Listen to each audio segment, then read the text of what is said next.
pasos voy, día a día crezco más. Y es el llamado que tenemos nosotros a compartir de Cristo, a dar a Cristo a otras personas. La Biblia es un libro de liderazgo esencialmente.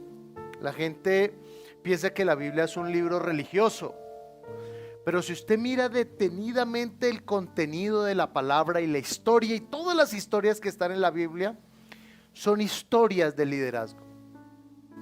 Liderazgos exitosos, liderazgos que fracasaron también, liderazgos nulos, personas que fueron llamadas para cosas grandes, pero esas cosas grandes nunca se hicieron realidad. Y la palabra de Dios es esencialmente un libro de liderazgo. Y hoy, ¿qué vamos a hacer? Además de nuestra Santa Cena, vamos a hacer la graduación de nuestro curso de liderazgo. Quiero hacer ese llamado a todos nosotros, a todos los que estamos en este lugar. Dios te ha llamado para que seas un líder. Dígale que tiene así eso a su lado. Dígale: Dios te ha llamado para que seas un líder. Nosotros somos llamados al liderazgo. Una vida con, ¿cuántos quieren una vida con propósito? A ver, levante la mano el que quiere una vida con propósito. No es posible una vida con propósito sin liderazgo. Gracias. No es posible una vida con propósito sin liderazgo. Liderazgo es el propósito. Eso es el propósito. Liderazgo. Que nosotros podamos, hay 3 clases de liderazgo. Liderazgo de mí mismo, ¿cierto? En primer lugar. Número 2, liderazgo de mi familia. Y número 3, liderazgo de otros. Pero no es posible una vida con propósito sin liderazgo, sin un liderazgo que se desarrolle. Y eso es lo que quiero hablarles hoy. ¿Y por qué quiero hablar de esto? Porque nosotros estamos en un mundo que está muy convulsionado. Estamos en un mundo al revés. El profeta Isaías lo dijo de esta manera. Dijo que este mundo llamaría a lo bueno, lo llamarían malo, y a lo malo lo llamarían bueno. Ese es el mundo donde nosotros estamos. Estamos en un mundo que exalta los antivalores. Usted mire las redes sociales. Mire usted todos los referentes que hay en el mundo, y son referentes en muchas ocasiones porque son antivalores. Son antivalores cristianos, antivalores de la familia, antivalores de la vida como tal. De hecho, hace una semana o un poco menos de una semana, un héroe de nuestra infancia, el boxeador, uno de los boxeadores más famosos del mundo y de la historia, Mike Tyson, a los 58 años, subió otra vez al cuadrilátero a boxear contra un joven de 28 años, 29 años. Y cuando terminó la pelea y todo esto, y le preguntaron a Mike Tyson, bueno, ¿y qué opinas de esta pelea? ¿Qué mensaje le quieres dejar a los jóvenes, a los demás? Dijo: no, ninguno. Realmente a mí no me importa nada, no me importa nadie. Y su legado, yo no creo en eso. Yo no creo en el legado. Lo único que importa en la vida es lo que usted hace aquí. Después de que usted se muere, nada importa. Es decir, un nihilista como tal. Y muchas personas están llevando sus vidas basados en las enseñanzas de esas personas. Yo he escuchado y he conocido jóvenes cristianos, empresarios cristianos, profesionales cristianos, buenas personas, que el norte de sus vidas, la referencia de sus vidas, son personas ateas, incrédulas, personas que históricamente vivieron una vida perdida, llevaron una vida sumamente alejada de Dios, ajena de Dios, por la dureza de ellos, por la dureza del corazón de ellos. Y son los referentes, a veces nuestros, a veces son los referentes de nuestros hijos. Porque la Biblia dice que en los últimos tiempos, que son los tiempos que estamos hablando hoy, y hoy quiero hablarles eso, quiero hablarles del liderazgo en los últimos tiempos. Ese es el mensaje que quiero compartirles hoy. Liderazgo para los últimos tiempos. Y quiero específicamente, usando este versículo de la Santa Cena de Primera de Corintios, capítulo 11, en el versículo 26, estaba el apóstol Pablo recordando aquel episodio donde Jesús, el Señor Jesucristo, estuvo con sus discípulos la noche anterior a ser crucificado, a ser entregado. Y está el apóstol relatando todo lo que sucedió allí y cómo en medio de toda esa convulsión que estaba ocurriendo, en medio de esa presión social, personal, emocional, esa batalla espiritual que estaba viviendo el Señor Jesucristo. Porque nosotros a veces vemos solamente como el lado emocional de Jesús, que estaba bajo angustia, etcétera. Pero Jesús estaba sosteniendo una batalla espiritual, una guerra espiritual contra Satanás y contra los demonios. Y en medio de toda esta presión, en medio de toda esta situación, que es la misma que ustedes y yo estamos viviendo. O sea, la vida de Jesús no es ajena, no es diferente. La presión que vivió Jesucristo no es diferente o distinta a la que usted y yo vivimos. La Biblia dice que Él fue tentado, así como nosotros somos tentados. La Biblia dice que Jesús sufrió angustia, así como nosotros sufrimos angustia. Y en medio de esa batalla, en medio de esa guerra espiritual que el Señor Jesucristo tuvo y vivió y experimentó en su carne, el Señor Jesucristo aprovechó para hablarles a sus discípulos de propósito. Hablarles de propósito. Dice el versículo 26 del capítulo 11 de Primera de Corintios, capítulo 11. Dice: porque todas las veces que comáis este pan y bebáis esta copa, la muerte del Señor anunciáis hasta que Él venga. Todas las veces que comamos este pan y que bebamos esta copa, es la oportunidad que tenemos nosotros para recordar el propósito de Dios. Diga conmigo propósito. Diga propósito.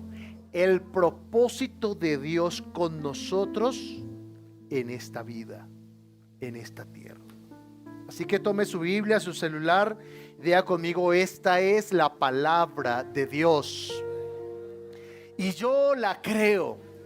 Es la verdad y me ha sido dada para cumplir un propósito: bendecirme, edificarme, llenarme. Diga: con ella renovaré mi entendimiento para ser transformado en la persona que Dios quiere que sea y que le agrade. Amén y amén. Dele un aplauso al Señor, por favor.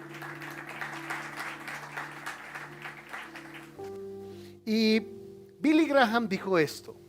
Billy Graham dijo: cuando el carácter de Cristo toma forma en nosotros, es imposible que no seas una persona influyente.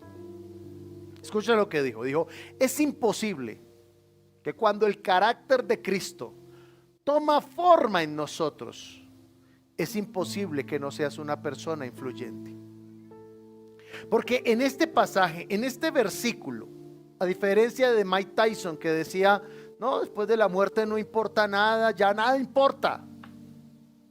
No importa absolutamente nada.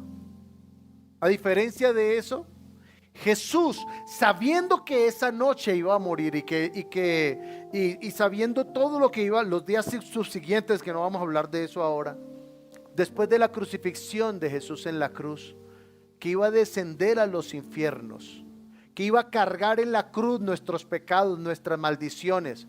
Jesús tomó tiempo para hablarles a sus discípulos de lo más importante en su corazón, y era que ellos llevaran una vida con propósito en esta vida. Y por eso en la Santa Cena, el Señor, la Santa Cena, digamos la cena que ellos tomaron aquella noche, fue la cena pascual. La cena pascual tenía no menos de 7 pasos. Habían muchos elementos ahí, habían unos clavos, habían unas hierbas amargas, ellos comían hierbas amargas. La Santa Cena judía era una cena muy amplia, una cena que podía durar en cada uno de sus pasos 1 hora y 30 minutos más o menos. Pero es al final de la Santa Cena, cuando el Señor toma el pan y toma la copa, es que Jesús instaura lo que nosotros conocemos como la Cena del Señor. Por eso, digamos, nosotros llamamos la Santa Cena, pero el término exacto es la Cena del Señor. Y la Cena del Señor nos habla a nosotros de una vida con propósito, de una vida de liderazgo. Liderazgo en un mundo caótico, porque el mundo fue caótico hace 2000 años, fue caótico hace 1000 años, hace 500, hace 10 años, y el mundo seguirá siendo caótico. ¿Y qué es el liderazgo? ¿Por qué se necesitan hombres y mujeres líderes? Porque el liderazgo es similar a un capitán de un barco que conduce su barco, que conduce, no sé, el transatlántico, lo que sea, en medio del mar. Y los que han navegado por el mar, sea poco, sea mucho, saben que cómo es el mar. ¿Cuál es la característica que tiene el mar?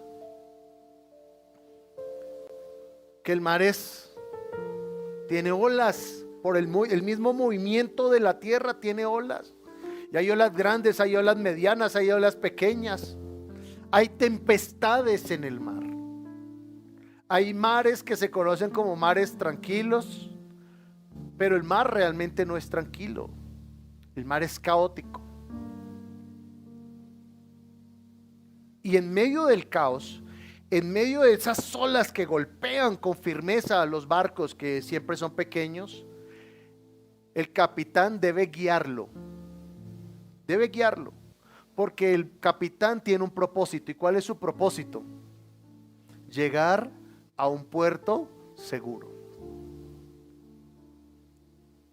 Llegar a un puerto seguro. Nosotros tenemos un propósito. ¿Cuál es nuestro propósito en la vida? Llegar a la eternidad. El mismo Señor Jesucristo lo dice aquí, que nosotros somos llamados a anunciar la muerte del Señor, la vida del Señor, hasta que Él regrese. Eso es nuestro propósito en esta vida, anunciar a Jesucristo. Nadie dijo amén. El propósito de su vida es anunciar a Jesucristo. Eso es lo único que le va a dar sentido a nuestra vida. La gente dice, no, es que yo cuando me case seré feliz. Usted no sabe lo que está hablando. La gente dice, cuando yo compre mi casa seré feliz. ¿Sabe lo que está hablando? Cuando tenga mi carro, mis cosas. ¿Sabe lo que estamos hablando? Pero esa es la vida nihilista, la vida consumista, la vida de este mundo que solo se preocupa por tener, comer y dormir. Una vida que solo se ocupa de las cosas de este mundo. Nos levantamos pensando en trabajar. Nos acostamos pensando en ¿qué? En el trabajo. Comemos y mientras estamos comiendo, estamos viendo el teléfono resolviendo asuntos de trabajo. Es decir, una vida aferrada completamente a las cosas de este mundo. Pero el Señor Jesucristo, cuando habló a sus discípulos, Jesús los estaba llamando a un liderazgo para los últimos tiempos. los tiempos que estamos viviendo ahora y que seguiremos viviendo. La Biblia dice que este mundo irá de mal en peor. Mire lo que dice la palabra. Dice, ellos irán de mal en peor, engañando y siendo engañados. La Biblia dice que un gran filósofo dijo, el problema de la maldad en el mundo no es la acción de los malos, sino la inacción de los justos. Que nosotros vemos a la gente colándose en el bus y ¿qué hacemos? Callamos.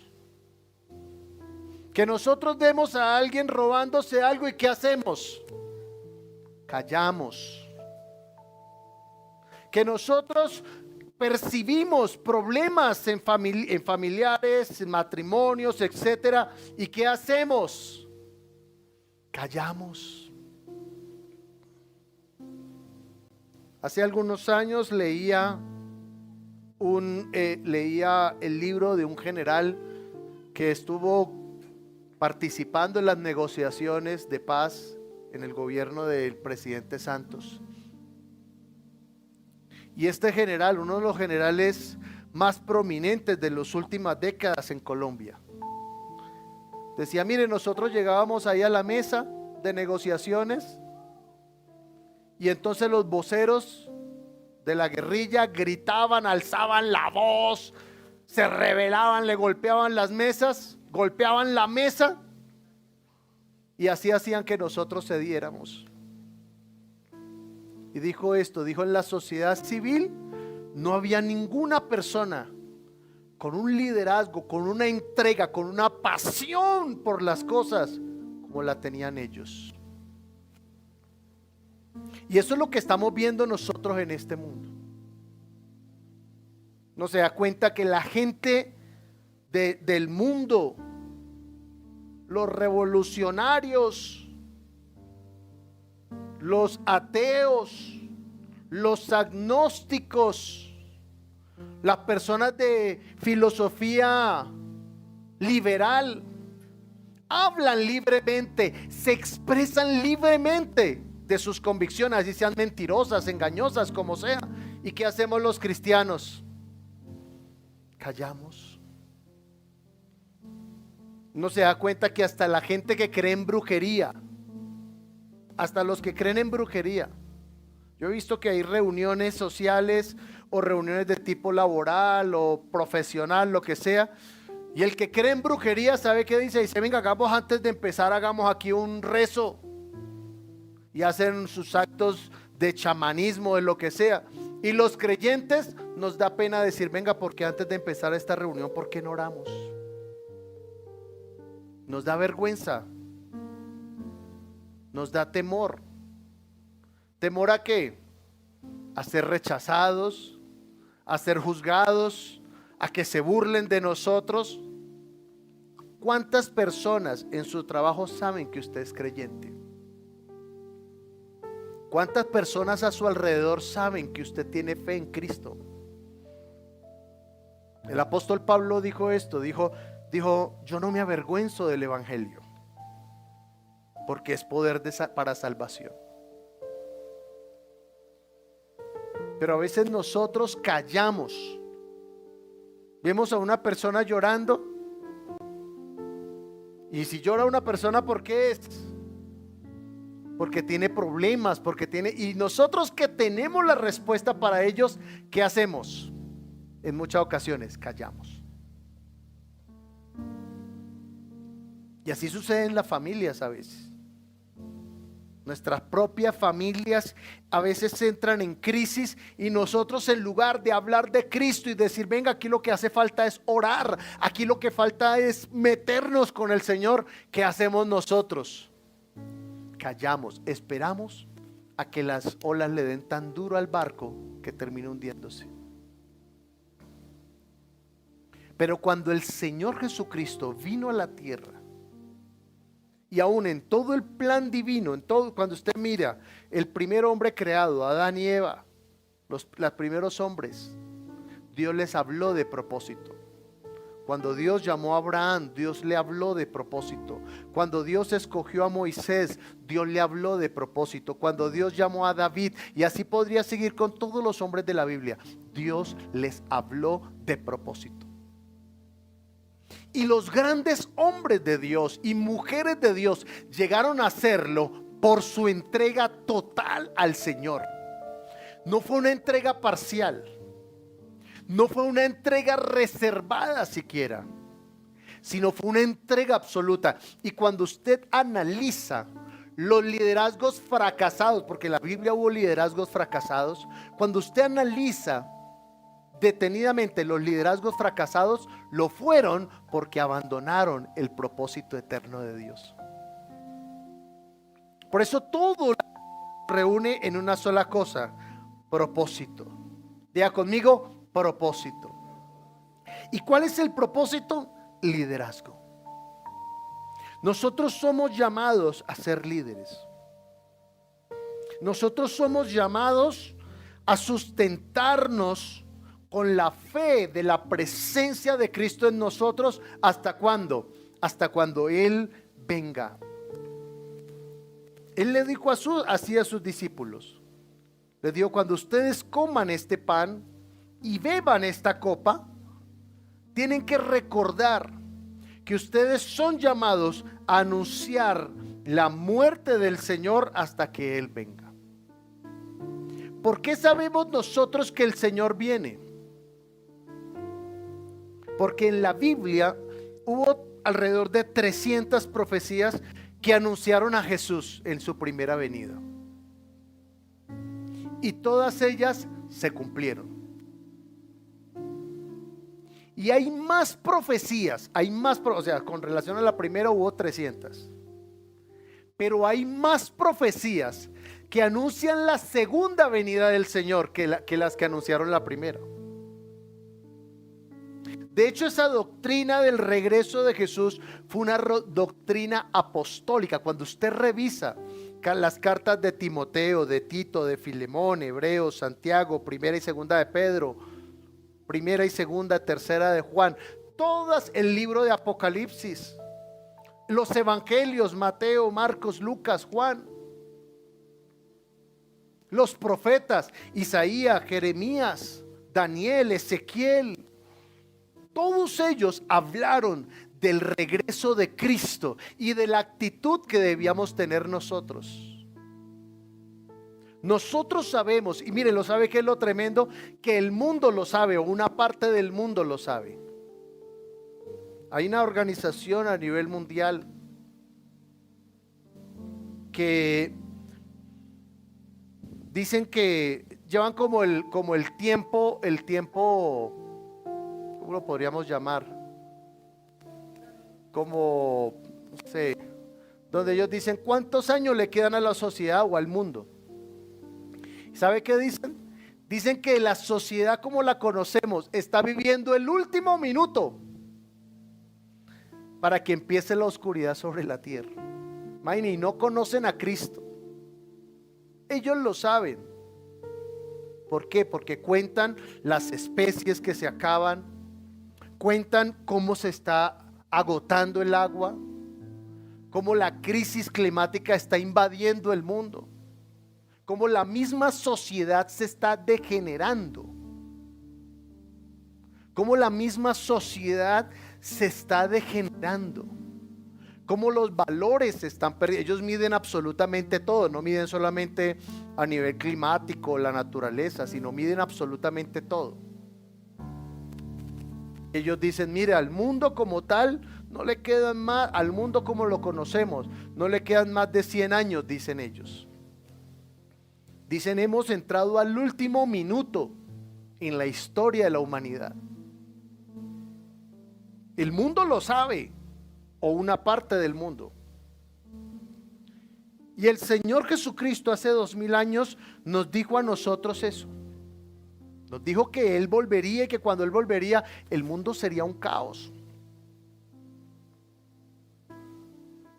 Pero el Señor les dijo: pero su propósito en todas las eras es anunciar mi muerte y mi regreso. Ese es el propósito de sus vidas en esta tierra. Anunciar a Jesucristo. Por eso Jesucristo tiene que ser anunciado y revelado, número uno, en nuestros corazones. Primero, en nuestro corazón. Estar convencidos en nuestro corazón de Cristo, de la verdad de Jesucristo, del poder transformador de Jesucristo. Considerarnos y constituirnos a nivel personal como verdaderos creyentes y seguidores de Cristo. Este no es tiempo para nosotros vivir en pasividad o vivir en tibieza, porque la Escritura dice que el Señor a los tibios, ¿qué? Los vomitará de su boca. ¿Quién es el tibio? La persona que está de una mano con el mundo y de otra mano con el Señor, y no sabe por cuál de los dos decidirse. No, a veces se da cuenta, y lo hemos hablado en muchas ocasiones, futbolistas que están ahí antes de empezar el partido: Señor, levanta las manos, ora al Señor. Ese es cristiano, y es el que más patas reparte en el partido, porque es tibieza espiritual. Es el que más maldiciones proclama en los partidos. Eso es tibieza espiritual. Y entonces, ¿qué pidió el Señor de sus discípulos? ¿Sabe qué me llama la atención? Me llama la atención que la iglesia aprendió a ser persistente a pesar de la persecución. ¿Sabe cuál fue una de las razones por las cuales los romanos perseguían a los creyentes, a los cristianos? Porque se decía que los cristianos practicaban el canibalismo. ¿Y por qué se decía que practicaban el canibalismo? Porque comían el cuerpo de Cristo. O sea, no, esos se reúnen allá, y como a ellos les tocaba encerrarse porque los perseguían para matarlos. Y hay países en la actualidad que hacen esto. Cristianos en Corea del Norte, a ellos les toca reunirse a escondidas. ¿Sabe qué le toca hacer a los cristianos en Corea del Norte? Hay una Biblia para todos los cristianos, y entonces arrancan las hojas y le dicen: usted ya esta semana llévese esta hoja, y se reparten por hoja las Biblias para que puedan leer la palabra. Así también está sucediendo en China. A los cristianos les toca reunirse a escondidas por temor a la represión.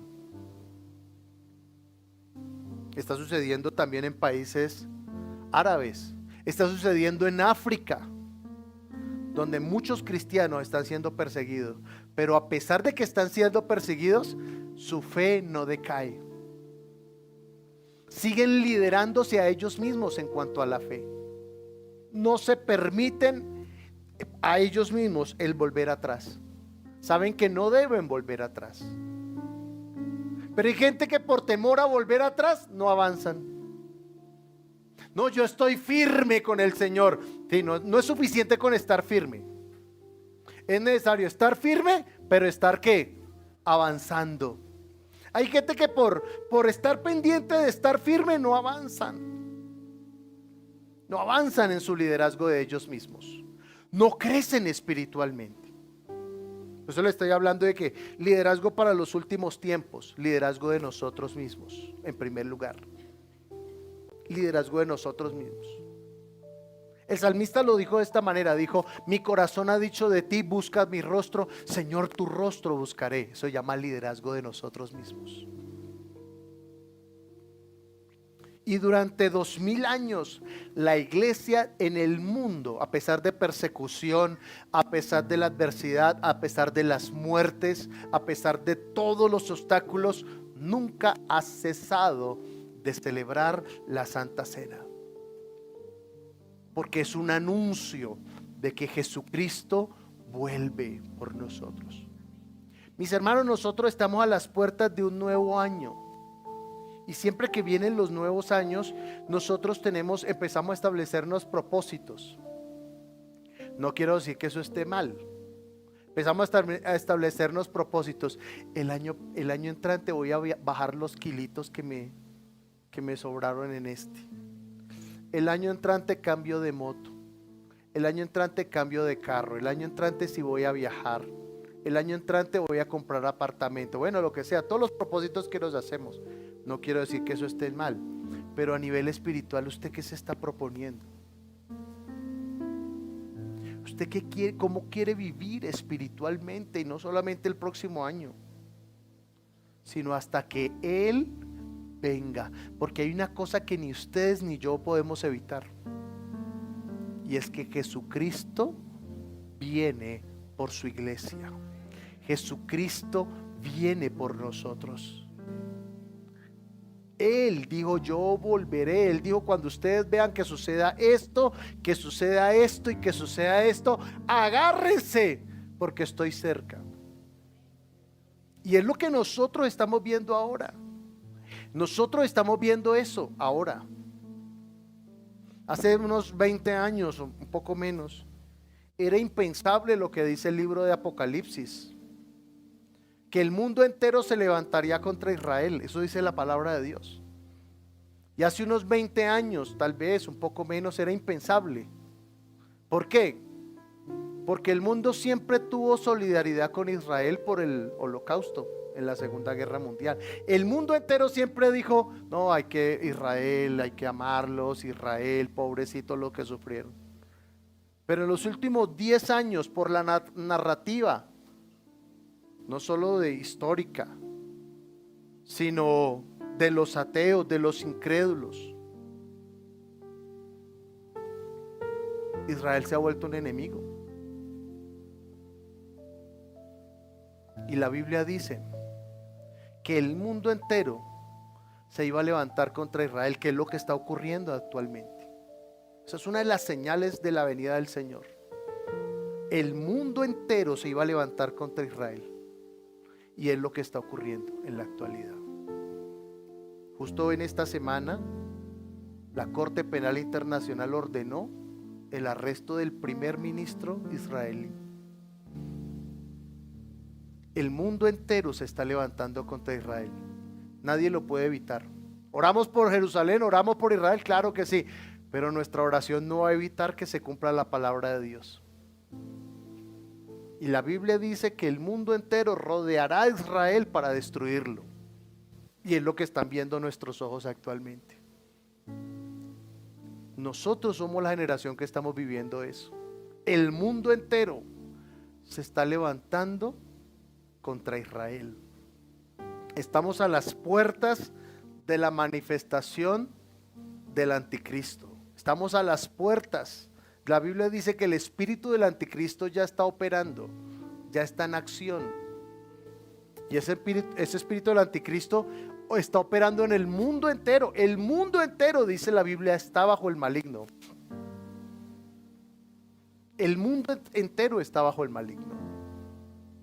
Nosotros estamos dando cuenta como países que consideramos como puntos de referencia, es decir, lo que allá ellos vuelven para ellos, digamos, algo que los rige, los países subdesarrollados como el nuestro apuntan a eso. Y en países desarrollados ya le están diciendo a los niños, a los padres: usted no le puede decir a su hijo que es un niño o que es una niña. Ellos tienen que descubrir qué son. Y hay países donde ya es delito que le enseñen a los niños que son niños y niñas. Para allá vamos nosotros. Para allá nosotros vamos. En Estados Unidos, por ejemplo, el hombre más rico del mundo está en un conflicto con su hijo. ¿Por qué? Porque se cambió de sexo. Y este hombre ha llegado a decir, el hombre más rico del mundo, Elon Musk, ha llegado a decir: mi hijo está muerto para mí. Y por eso este hombre dice: yo estoy en contra de esa filosofía woke, porque la filosofía woke acabó y me quitó a mi hijo. Pero eso es lo que están viendo nuestros jóvenes en redes sociales. Ese es el lenguaje, por eso es tan tremendo los que tenemos hijos pequeños, para que el chino no moleste, póngale el celular, a que vea videos, a que vea TikToks. Eso es lo que el mundo les está hablando a nuestros hijos. Por eso necesitan los que somos padres. Ahora ya no estoy hablando de liderazgo de nosotros mismos, liderazgo de nuestra familia. Necesita que los que somos padres lideremos a nuestros hijos en el Señor. ¿Cómo puede ser posible que si nuestros hijos a las 4 de la mañana, 5 de la mañana, 6 de la mañana, a la hora que les toque levantarse, no quiero ir al colegio? Nosotros tenemos esa situación con nuestra hija. Por favor, no le hagas saber nada. Pero todos los días se levanta y dice que no quiere ir al colegio. Pero nosotros no se lo permitimos. Hija, tienes que ir al colegio. Porque para nosotros, primero, ya está siendo formada en la disciplina, y segundo, ella necesita crecer, y para ella ir al colegio es bueno. Pero ¿cómo puede ser que nosotros, así como digamos, el hijo dice no quiero ir al colegio, bueno papito, no vaya? No, nosotros sabemos que tiene que ir. Pero con las cosas del Señor y con la iglesia, no quiero ir a la iglesia, bueno papito, entonces no vaya. ¿Qué le estamos nosotros enseñando a nuestros hijos con eso? Que es más importante el colegio que Dios. ¿Y así queremos formar hombres de Dios? ¿Así queremos mujeres de Dios? ¿Así se va a levantar un hombre de Dios? No, yo todos los días oro por mi hijo. Sí, pero déle ejemplo, déle testimonio, lidérelo en el Señor. Porque si nosotros no le enseñamos los principios bíblicos, el mundo sí les enseñará sus principios. El mundo sí los engañará. El mundo los arrastrará en las tinieblas, porque el mundo entero está bajo el maligno. Estamos hablando de liderazgo para los últimos tiempos. Por eso se necesita hombres y mujeres firmes en su fe. Hombres y mujeres radicales en su fe. Radicales en su fe. Y aquí no estoy hablando de es que es malo ponerse aretes, maquillarse. No estoy hablando de eso. Sino en la fe. No negocie sus principios con el mundo ni con sus hijos. No los negocie. No los negocie. Porque el mundo no se avergüenza de hablar de su anticristianismo, de sus antivalores. El mundo no se avergüenza de eso. Así que no se avergüence de hablarle de Cristo a su familia. Porque mis hermanos, aquí nosotros no estamos hablando, no estamos definiendo cualquier cosa. ¿Sabe qué se está definiendo? Se está definiendo la eternidad de una persona. Cuando alguien muere, el único camino que hay es la salvación o la condenación. No hay puntos intermedios. No, se vuelve uno con el cosmos, se vuelve uno con el universo. No hay medias tintas, no hay puntos intermedios. Por eso Jesús, cuando reunió a sus discípulos ahí en la Santa Cena, les dijo: muchachos, ustedes tienen la responsabilidad de anunciar la muerte del Señor hasta que Él regrese. Tenemos dos responsabilidades de anunciar, dos mensajes que tenemos nosotros que transmitir. Número uno, la muerte del Señor. ¿Sabe cuál es el principal problema de este mundo? El pecado. El pecado. Hay gente que para ellos lo más importante es que sus hijos sean buenos para el estudio o sean buenos para el deporte. Si usted analiza la gran tendencia y donde más invierten los padres, en el caso de Bogotá, las grandes ciudades, es en esas dos cosas: educación y deportes. Usted ve domingos en la mañana por los lados de la vía hacia Cota, entre Suba, La Conejera, Cota, todo esto, escuelas de fútbol por doquier, escuelas deportivas, fútbol. Y no estamos hablando de natación, de los que meten a sus hijos en patinaje y en todos los otros deportes, que está bien. No quiero decir que me decía chino, lo voy a sacar del... No, eso está bien. Está bien, porque el deporte los va a guardar de muchas cosas. Pero lo más importante que nosotros como padres debemos anhelar es que Jesucristo sea revelado en el corazón de nuestros hijos. Y Jesucristo va a ser revelado en el corazón de nuestros hijos si nosotros, número uno, les hablamos de Cristo y número dos, les damos buen testimonio.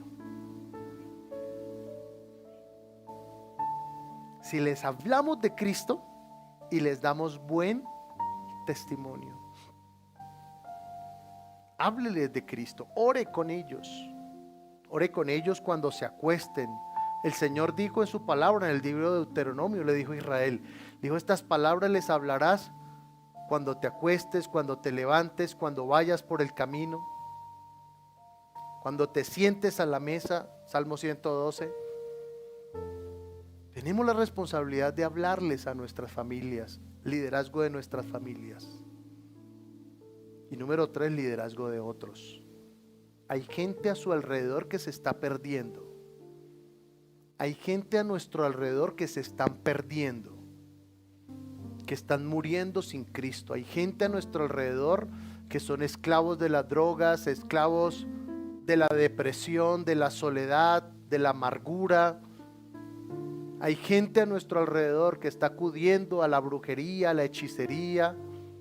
Hay gente a nuestro alrededor que se está hundiendo en el odio, en el resentimiento, en la amargura. Y nosotros tenemos el poder, por la unción del Espíritu Santo, de deshacer las obras del diablo en el corazón del hombre. Y esa es la tercera clase de liderazgo que somos llamados. Y fue lo que preocupó a Jesús y fue como la carga del Señor en su corazón con sus discípulos.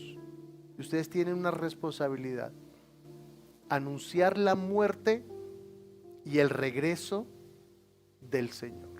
Gracias por acompañarnos hoy. Suscríbete a nuestro canal para que veas más contenido de nuestra iglesia. Recuerda, somos la Gran Comisión Bogotá.